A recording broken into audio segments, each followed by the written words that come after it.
ദില്ലിയിൽ ചേർന്ന കെപിസിസി പുനഃസംഘടനാ സമവായ ചർച്ചയിലും പൊട്ടിത്തെറി.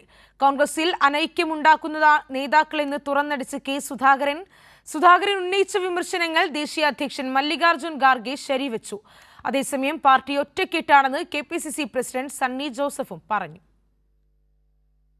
തർക്കങ്ങൾ തീർക്കാൻ ദില്ലിയിൽ ചേർന്ന യോഗത്തിലും നേതാക്കൾ തമ്മിൽ കല്ലുകടി. പാർട്ടിക്കുള്ളിലെ അനൈക്യത്തിൽ മുൻ കെപിസിസി അധ്യക്ഷൻ കെ സുധാകരൻ ഹൈക്കമാൻഡിന് മുന്നിൽ കടുത്ത അതൃപ്തി പ്രകടിപ്പിച്ചു.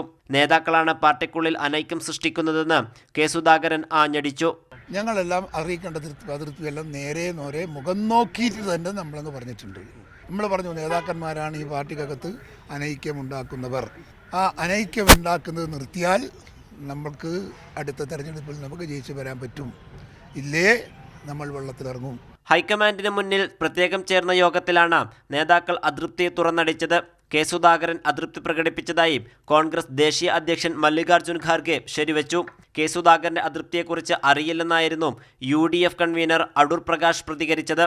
അതേസമയം പാർട്ടിക്കുള്ളിൽ അനൈക്യമില്ലെന്നാണ് KPCC അധ്യക്ഷൻ സണ്ണി ജോസഫിന്റെ വാദം. തെരഞ്ഞെടുപ്പ് പടിവാതിൽക്കൽ നിൽക്കുമ്പോഴും കോൺഗ്രസ് സംസ്ഥാന നേതാക്കൾക്കിടയിൽ ആശയവിനിമയമില്ലെന്ന ആക്ഷേപവും നിലനിൽക്കുകയാണ്. യൂത്ത് കോൺഗ്രസ് പുനഃസംഘടനയുണ്ടാക്കിയ പൊട്ടിത്തെറിയുടെ പ്രകമ്പനങ്ങളിലും യോഗത്തിൽ സമവായമായില്ല. KC വേണുഗോപാലിനെ ഉന്നമിട്ട് VD സതീശൻ നടത്തിയ പരാമർശങ്ങളും യൂത്ത് കോൺഗ്രസ് പുനഃസംഘടനയിൽ രമേശ് ചെന്നിത്തലയ്ക്കുള്ള അതൃപ്തിയിലും പരിഹാരമായില്ല. തർക്കം പരിഹരിക്കാനും വിളിച്ചു ചേർത്ത യോഗത്തിലും നേതാക്കൾ തമ്മിലുള്ള അതൃപ്തി ശക്തമാവുകയായിരുന്നു. ഇതോടെ എങ്ങനെ പ്രശ്നം പരിഹരിക്കുമെന്ന ആശങ്കയിലാണ് കോൺഗ്രസ് ഹൈക്കമാൻഡ്.